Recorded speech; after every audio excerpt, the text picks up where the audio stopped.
To the nation's capital.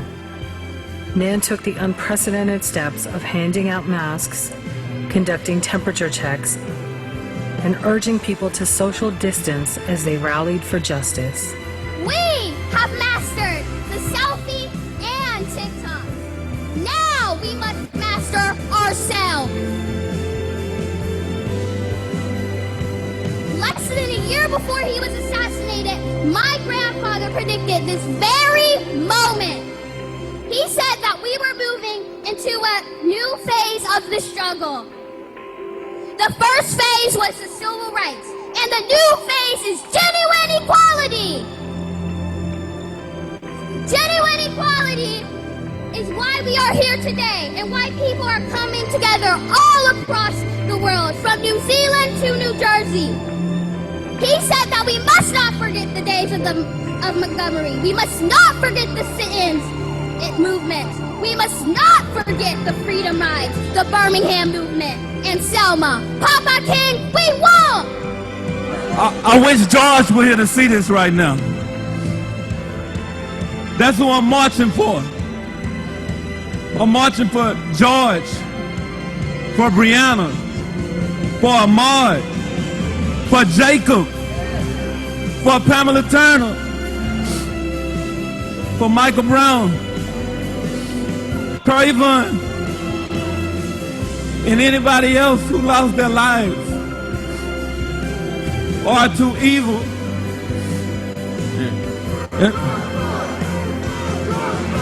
It's never been more clear than change right now. It's happening right now because we demand it.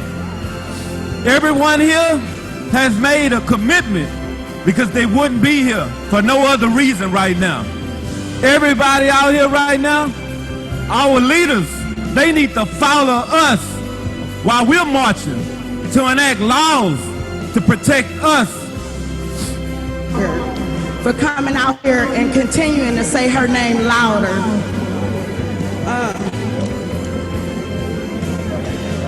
What we need is change, and we're at a point where we can get that change, but we have to stand together. We have to vote. During a critical election year, NAN's Ohio chapter created a Get Out the Vote commercial. As the South Carolina chapter marched to Senator Lindsey Graham's office to demand support for voting and policing legislation. Chapters across the country encourage voter registration and participation. At a time of intense voter suppression, NAN increased its efforts to push back against draconian measures designed to disenfranchise black voters.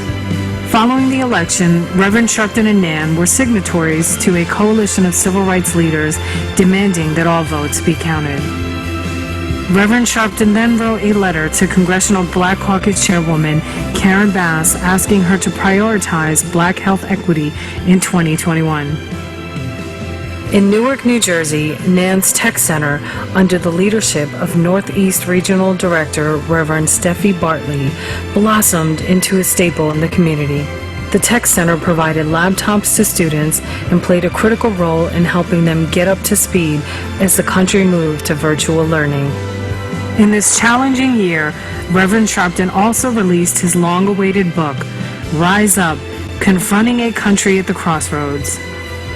A rousing call to action, the book draws on his decades of experience fighting the good fight. Across its various chapters, NAN's youth members have also been recognized for their immense contributions and received various awards for their work. In 2020, NAN formalized its Youth and College Division to continue to empower the visionary voices of young activists. NAN's Youth Huddle made the pivot to a virtual format and have been conducting a Operation Save Ourselves series in its weekly forums.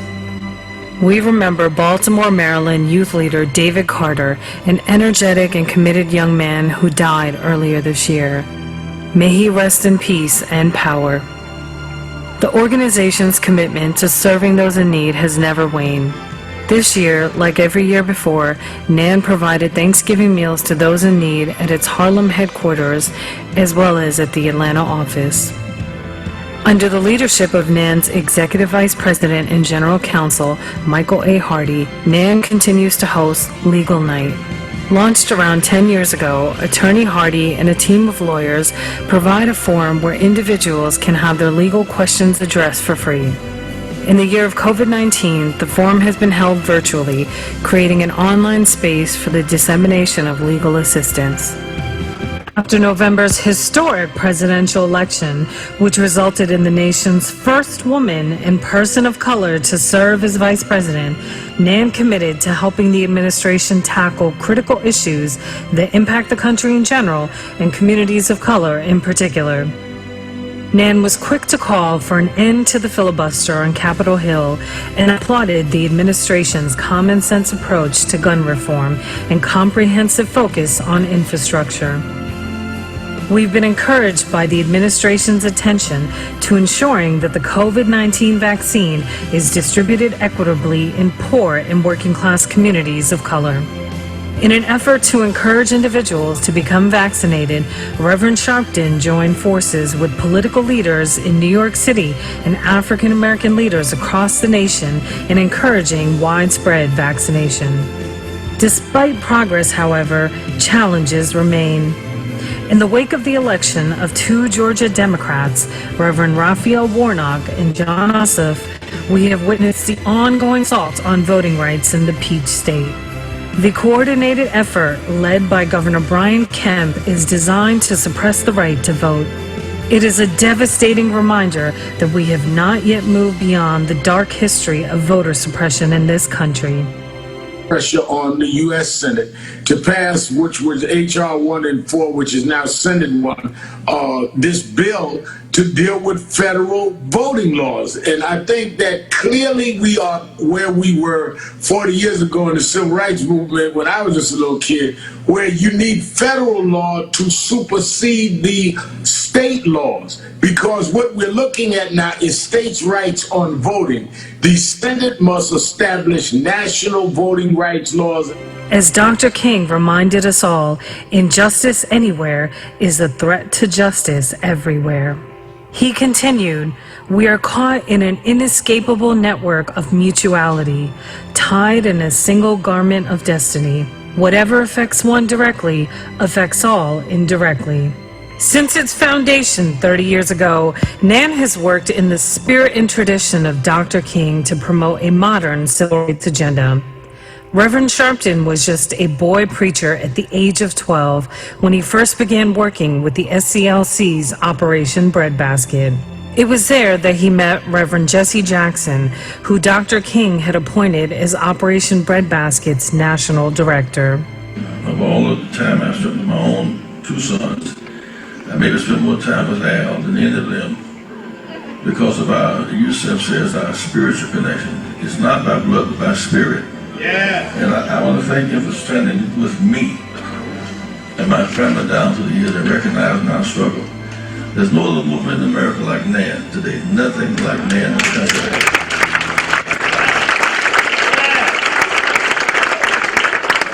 Dr. King came back, his first stop would be right here. You are his people. The fight for equality and justice that Dr. King embarked upon was carried forward by Reverend Jackson to Reverend Sharpton and NAN's future leaders.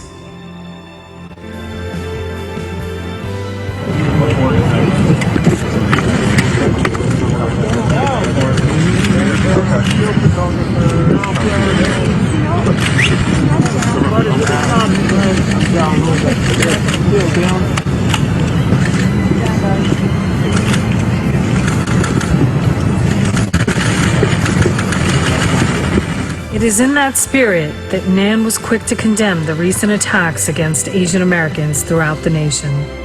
It is the reason why NAN called for justice and the arrest of a California woman who physically attacked and falsely accused Keon Harrell Jr., a young man staying at the Arlo Hotel in New York City with his father, of stealing her cell phone.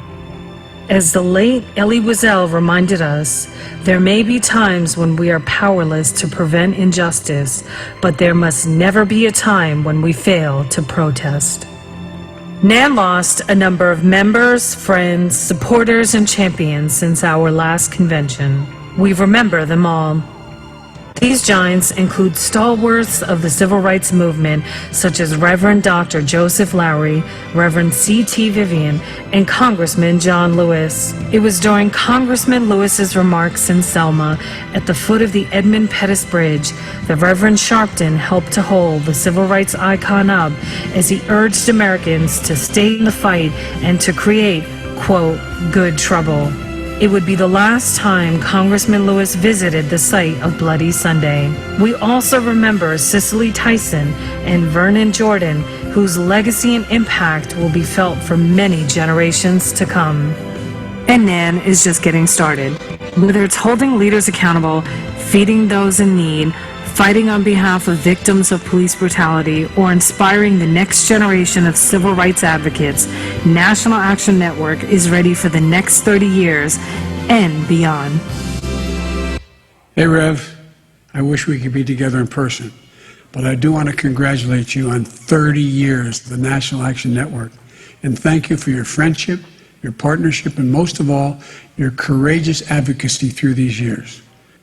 This organization has always been an essential voice, but never more essential than it is today.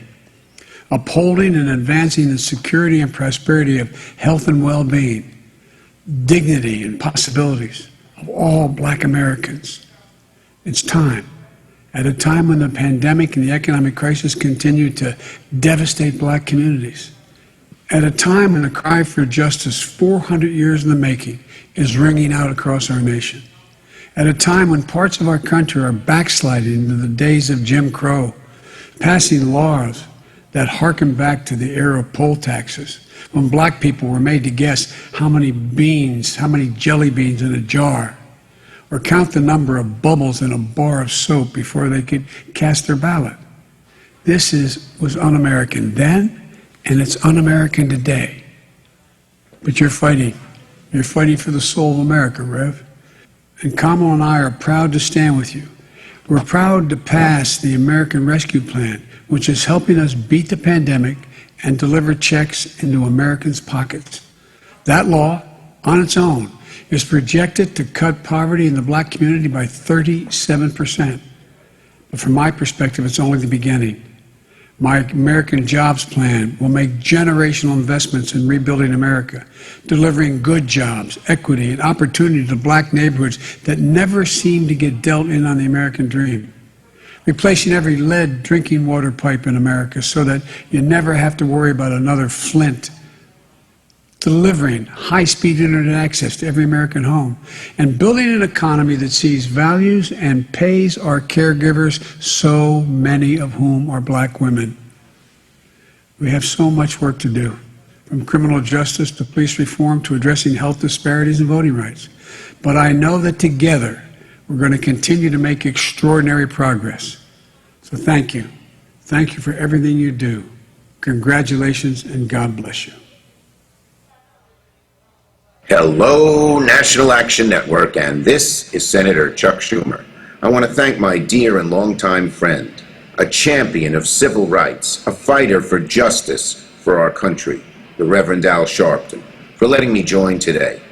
We all know that the Reverend's impact on our country has been immense. He has driven the conversation on the most important issues of our time: civil rights, economic justice, policing reform, the fight for our democracy. Like you, I am so grateful for his leadership over all these years. And congratulations to the National Action Network for 30 years of standing up for the cause of justice in America. Now, friends, it's been a hard 12 months, but I do believe our country has turned the corner. Earlier this month, I was proud, as Majority Leader, to lead the passage of the American Rescue Plan, a $1.9 trillion package that President Biden just signed into law. Democrats promised bold action on COVID relief, and we delivered. We delivered on raising stimulus checks from $600 up to $2,000 per person. A family of 4 will see checks for up to $5,600. We delivered on expanded unemployment benefits, extended now till the fall, $300 more than you'd get simply from the state. We delivered on helping families afford the basics, money for rental assistance, SNAP benefits for groceries, funding for mass transit, and tax credit for child care assistance. And one of the things I'm particularly proud of, the vast majority of parents will now receive $3,000 per child under 18 through the expanded tax credit. Parents with kids under 6 will get $3,600, and they'll start seeing these checks mailed regularly to them on a monthly basis this summer. For Black-owned businesses, nonprofits, and churches, Reverend Sharpton made sure I put the churches in, and they're in. We have expanded PPP to make sure they get the help they need and deserve. A lot of our small minority-owned businesses and churches haven't had access to these programs, and now there are people, navigators, who can guide them how to get them. Both NAN and my office will have their phone numbers, and they will be ready to serve. Please let them know. And of course, we provided billions to supercharge our nation's vaccine effort, making it free for all people, and assuring that communities of color go to the front of the line, not the back. In fact, I made sure that community health centers had full access to the vaccines, and they are in our communities, and there's no muss or fuss when people line up to get the vaccine. So in so many ways, help is on the way. And together, I promise we will not return just to the normal we had before the pandemic. We must rebuild our country where justice, democracy, and opportunity is a reality for all people, where we protect our sacred right to vote. Just last month, I introduced S1, the For the People Act, and I promise we will soon take action on the floor of the Senate, and we will get it done. We will rebuild our country so that police reform and real justice extends to all people, like working to pass the Justice in Policing Act, again, where NAN was of great guidance. So was the Ben Crump. And we will rebuild our country to fight economic inequality, like canceling student debt up to $50,000 and pushing for legislation like the Thrive Agenda to invest billions in our communities. And I will continue to push that people of color get appointed to high positions. I was just lucky enough to appoint 3 African Americans to the 3 powerful U.S. attorney positions in New York State. The Southern District, Damian Williams, the first African American to occupy that post. Breon Peace in Brooklyn, whose father was a preacher in Brooklyn, and Trini Ross, well known, well respected in the Buffalo area. Now, none of this will be easy, but every day I serve as majority leader, I promise I'll stand in your corner. So thank you, National Action Network. Thanks for being a voice for justice, a voice for progress, and a voice for all the people of America. Thank you so much for doing all that you do, and my very best in the weeks and months ahead. Hello. It is my privilege to join the members and friends of the National Action Network for this wonderful gathering and to celebrate your 30 years of inspiring transformative action and activism. Thank you, Reverend Sharpton, for your visionary leadership and for your decades of persistent, courageous work to lift up our communities and move our nation closer toward a more perfect union. Let me especially salute the National Action Network's California chapter members. Every day, your energy and activism strengthen our beautiful state. For 3 decades, the network has been a powerful voice for progress. Your energy, organization, and mobilization have been vital in our fight for justice, equality, and dignity for all. Sadly, for over a year, the pandemic and economic crisis have inflicted a devastating toll on the health and economic stability of our nation, particularly in communities of color. Happily, today, I am able to say, help is here.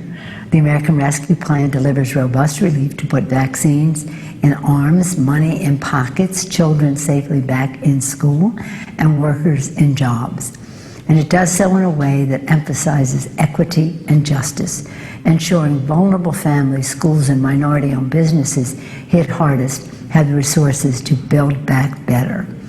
Indeed, justice is at the heart of all Democrats' work in Congress as we advance our agenda to combat blatant racist voter suppression tactics and to finally confront the systemic injustice and police brutality that have devastated communities of color. To fulfill this mission, we once again passed the George Floyd Justice and Policing Act to fundamentally transform policing in America and save lives. To safeguard every American's sacred right to be heard at the ballot box, House Democrats passed H.R. 1, the For the People Act, the most significant voting rights and democracy reform in more than half a century. Next, we'll be passing H.R. 4, the John Lewis Voting Rights Act. But to get these historic bills across the finish line, our unified democratic government relies on your energy and activism. We need the network's brilliant, persistent outside mobilization in order to enact our bold, transformative agenda for the people. In this work, let us also draw faith and inspiration from the closing words of Amanda Gorman's inaugural poem. For there is always light, if only we're brave enough to see it, if only we're brave enough to be it. Together, we will bravely protect our most vulnerable families and renew our nation's bedrock promise of justice, equality, and opportunity for all. On behalf of the United States Congress, thank you, National Action Network, for all that you do to build a brighter future. And thank you, Reverend Sharpton, for your outstanding leadership.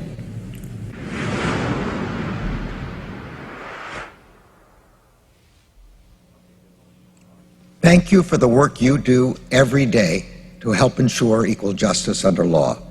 I am very pleased to speak with you today. The National Action Network's website prominently proclaims that it works within the spirit and tradition of Dr. Martin Luther King, Jr. In that spirit, let us remember Dr. King's famous admonition, "It is not possible to be in favor of justice for some people and not be in favor of justice for all people." Today, that admonition guides the work of the United States Department of Justice. As I said in my opening statement to the Senate Judiciary Committee, the Attorney General is the lawyer not for any individual, but for the people of the United States, and that means all the people of the United States.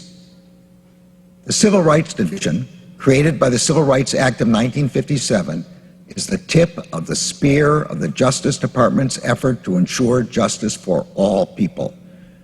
That is why we have sought a substantial increase in the division's budget, as well as the budget of a complementary component, the Community Relations Service, which was authorized by the 1964 Civil Rights Act. Money, however, is not enough. Dedicated, experienced leadership is also needed. That is why the President nominated Vanita Gupta to be the Associate Attorney General, the department's third highest position, and Kristen Clark to be the Assistant Attorney General in charge of the Civil Rights Division. I do not need to recount their qualifications to you. Both are veteran civil rights lawyers, and both are highly respected alumni of the department's Civil Rights Division. I meant it when I told the Senate Judiciary Committee that they have skills that I do not have, and they have experiences that I do not have. And I meant it when I said I needed both of them and their experiences and skills to be successful as Attorney General. We are doing everything within our power to get them confirmed. In the meantime, the Civil Rights Division is already hard at work on a long agenda. It is stepping up its efforts to ensure the right to vote. It is combating discrimination in areas from housing to education to employment. And it will work hard to ensure accountability for law enforcement misconduct. It will also prioritize investigating whether government agencies are engaging in patterns or practices that deprive individuals of their federal or constitutional rights. And it is redoubling its effort to investigate and prosecute hate crimes. Indeed, one of my first acts as Attorney General was to mandate a 30-day expedited review to determine how the department can ensure that it makes the best and most effective use of its resources to combat hate. Now, the Civil Rights Division may be the tip of the spear, but our commitment to equal justice is a whole of department effort. That effort will involve work by our grant-making components to help police departments around the country improve their practices through funding and technical assistance, leverage to promote policing policies that benefit communities and enhance trust. Our equal justice effort will also involve work by the department's criminal components to help reform the justice system and end mass incarceration.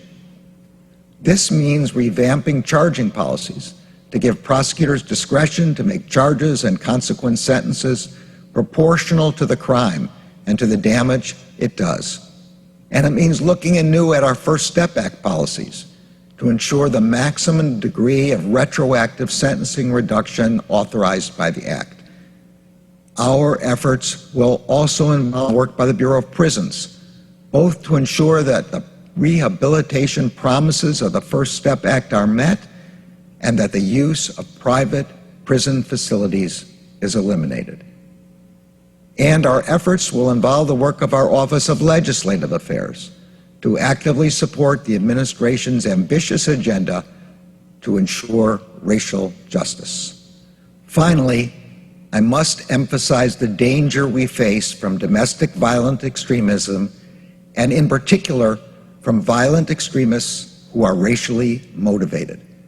The FBI director has rightly testified that such extremism is a top threat priority for the Bureau. Combating it is a top priority of mine. When the President-elect announced my nomination as Attorney General, I recounted that the Department of Justice was founded in the midst of Reconstruction, with its first principal task to ensure compliance with the 13th, 14th, and 15th Amendments.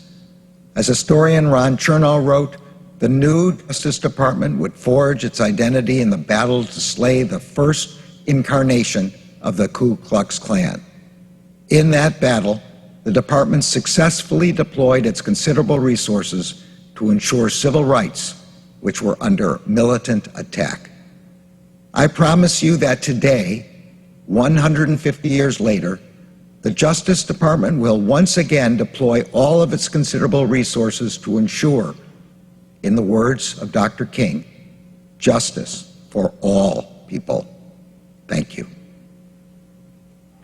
Thank you for the introduction, and thanks to Reverend Al Sharpton and National Action Network for hosting this important convening. Reverend Sharpton, you've set an important example by getting the COVID vaccine, and I know your efforts have been critical in increasing awareness around testing, treatment, and recovery. Your leadership always makes a difference. As we celebrate 30 years of the National Action Network, we recognize the important role of this organization in protecting and advancing civil rights and educational opportunity. I'm particularly excited that you're putting young leaders at the forefront of the civil rights movement through your youth and college division. Ashley Sharpton and Tyleek McMillan, your work will empower generations of students to engage with their communities and influence policy. Thanks for leading this important work. I'm honored to join you at such a critical time in our nation's history. Right now, we're dealing with two traumas: a pandemic that has disproportionately impacted our Black and brown communities, and a long overdue racial reckoning that imposes additional trauma on these very same populations. Many of you may not know me or my story. My grandparents came from Puerto Rico to Meriden, Connecticut in search of a better life. I was born at the Yale Acres Housing Projects, attended public schools, and graduated from a state technical high school. Growing up, my parents built a vibrant community around me and my siblings. This community taught me to dream big and aim high. And they helped me succeed both in and out of school, supporting me on my educational journey and ultimately in attaining the position I'm honored to hold today. All our students, particularly our Black and brown students, need supportive communities like these, perhaps now more than ever before. The pandemic has taken a disproportionate toll on people of color. Black Americans have a death rate nearly twice that of white Americans. For Latinos, the numbers are even higher. These health disparities are compounded by unacceptable inequities that have persisted for generations. We know, for example, that schools with 90% or more students of color spend $733 less per student per year than schools with 90% or more white students. This means less access to engaging and high-quality learning opportunities after school and summer enrichment. It means our educators are paid less and lack additional supports. And it also means 3 million students attend school with a police officer but no nurse. 14 million attend school with a police presence but without an on-staff counselor, nurse, psychologist, or social worker. We cannot allow these historic gaps to grow wider. This administration will use every tool at its disposal to advance educational equity in student opportunity and outcomes. This begins with meeting the President's goal of safely reopening K-8 schools. One of our best levers for equity is in-person learning. This has been the top priority of my department, and we're doing everything we can to make it happen. Last month, we got our first data back on school reopening efforts. We learned that while many schools are on the path to reopening for in-person learning, access to classroom instruction still remains unequal. More Black, Latino, and Asian students learned remotely over the previous year compared to their white peers. Some students and families have chosen to stay remote this year, carefully weighing academic factors with health risks and emotional well-being. As a parent of two, I recognize the anxiety that surrounds these decisions and that there are no easy choices. At the same time, we want to be sure students and families have the support they need to make informed decisions and the resources to safely return to in-person learning should they choose to do so. Under my leadership, the Department of Education will take a problem-solving, solutions-oriented approach to working with schools, educators, and families to get students back in the classroom full-time. For instance, we've released practical guidance for schools and communities to support student and staff well-being, increase investments in student success, and facilitate robust stakeholder engagement.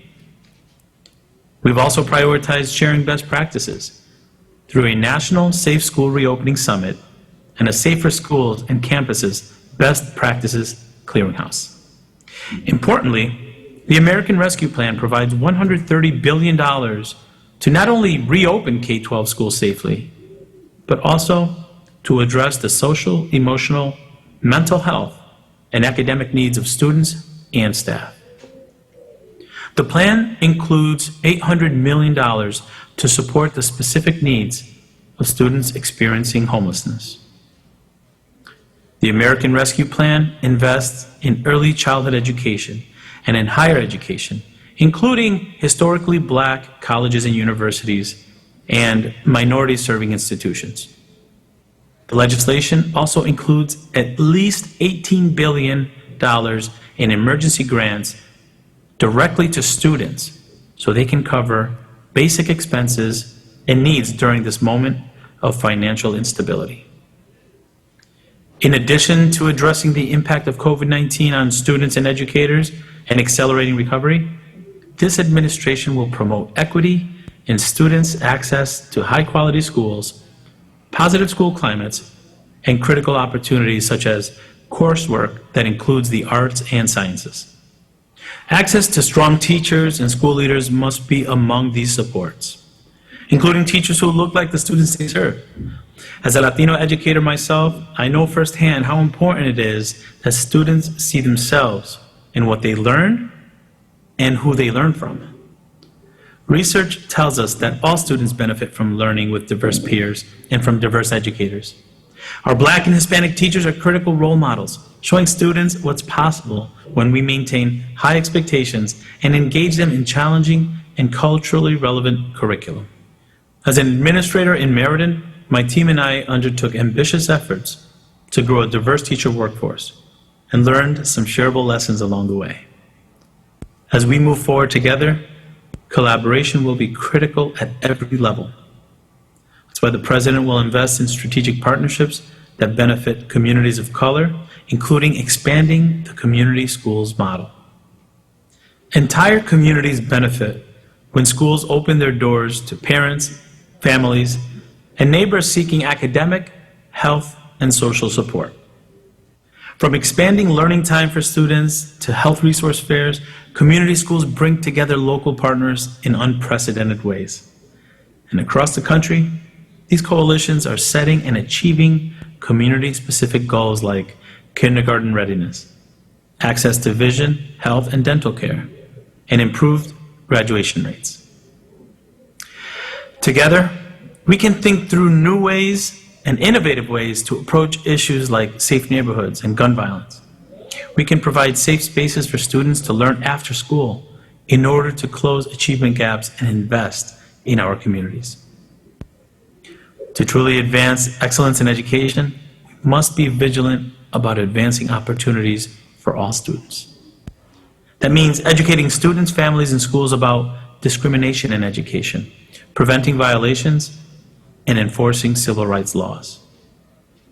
Our Office of Civil Rights, or OCR, works toward these and other goals, including the civil rights data collection. OCR will continue to work alongside NAN and other civil rights organizations to solicit critical feedback that will enhance the civil rights data collection. We look forward to our sustained collaboration in the upcoming year.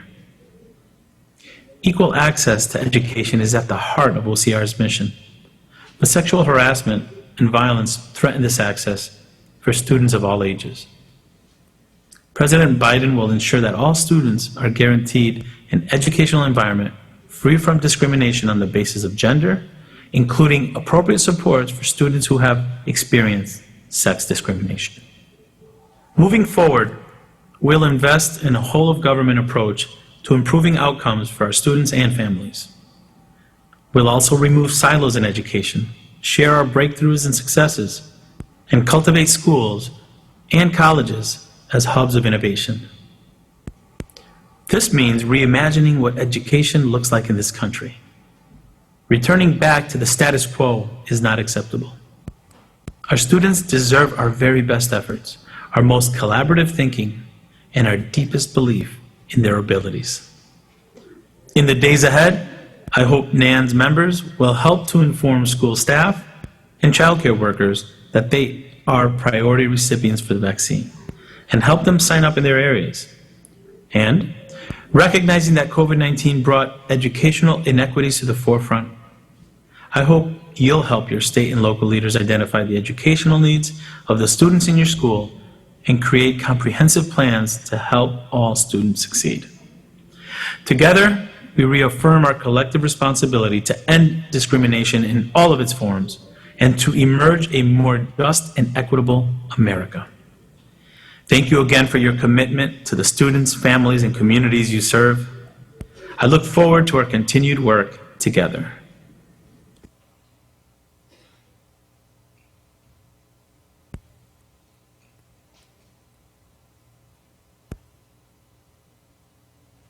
Hello, I'm Secretary of Transportation Pete Buttigieg, and it's an honor to be joining you again, even if it's a virtual appearance this time. And I'm already looking forward to when we can next gather together in person. I want to thank you for inviting me to help celebrate this 30th anniversary and share some thoughts on the occasion.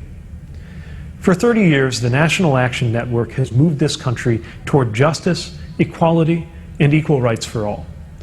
The arc of American life does not bend toward justice on its own, not without the hands and the efforts of moral leaders like you. And thank you to Reverend Sharpton for being such a leader, a powerful voice helping America to constantly be better and do better, someone from whom I have learned a great deal. Ours is a complicated moment, one in which the scale of our challenge is matched only by the scope of our opportunity. We are still struggling to wrestle with the national tragedy of a pandemic, with disproportionate rates of infection and death in communities of color. But we finally have hope, with millions of Americans being vaccinated each day, and a White House that has made vaccine equity a pillar of the response. In our economy, people are still teetering on a high wire, and many are paying more for transportation and housing each month than their paycheck can sustain. But we stand here with an opportunity to make the largest investment in American jobs since World War II. We need to overcome 4 years of damage and 400 years of injustice, a mountain of mistrust built over the centuries and still growing today, with yet another painful reminder of America's racialized inheritance in the trial of Derek Chauvin for the murder of George Floyd. But we also have Washington poised to pass game-changing progressive policies, policies that organizations like the National Action Network have been championing for years. And we have the first black woman vice president in history, along with the most diverse administration team yet to serve this country. We live with all of these different and challenging truths all at once in this moment. We meet this moment with grounds for hope, the hope inspired by vaccines, new jobs, and an administration dedicated to equity. And that is a testimony to the impact of hard work and organizing, the value of groups like the National Action Network, and the power of advocacy as well as direct service. Especially in this moment, black and brown communities and activists across the country have demanded more of America, insisting that this country do better not only by all of those who have been excluded or oppressed, but by this country's own professed creed. The work ahead is daunting, but it is heartening that on the national stage today, we're discussing how much progress we can make, how big we can go, and no longer just how much damage we must deal with. You now have partners in Washington who believe that equity is not a program, it's not a department, it's a profound value and a lens that must apply to every program, every department, and every decision. We know that racism is responsible for more destruction and injustice than any other force in American life. So I'm proud to be part of the Biden-Harris administration where anti-racism is policy. And I'm glad that you're hearing from many of my fellow cabinet members this week about the good work that we're doing together. The Biden-Harris administration made clear that racial equity and support for underserved communities would be an all-of-government, all-of-society priority. It was encoded from day one in the President's order and embodied in the Justice 40 initiative that has the goal of delivering 40% of the benefits of the President's investments to historically underserved and overburdened communities. So let's talk about the work we need to do to get there. Transportation is a foundation of our economy, and it's also an expression of our values. Advancing racial equity is among my highest priorities as Secretary. The transportation decisions we make can either exacerbate inequity or build a better future. And we're clear on the path that this department will take. We are working to ensure that equity is central to how we spend taxpayer money. In this administration's earliest days, we announced that we were adding racial equity as a consideration for transportation projects in the $889 million Infrastructure for Rebuilding America, or INFRA, program. This month, we revised the $1 million BUILD program, which provides competitive grants for transportation projects, and renamed it the Rebuilding American Infrastructure with Sustainability and Equity, or RAISE program, to reflect that new emphasis in our evaluation criteria. We're also looking at how DOT can help address inequities in our criminal justice system, so that a traffic stop is no less safe for a black person than it is for a white American, and how we can support voting initiatives as the sacred right to vote comes under attack in states across the country.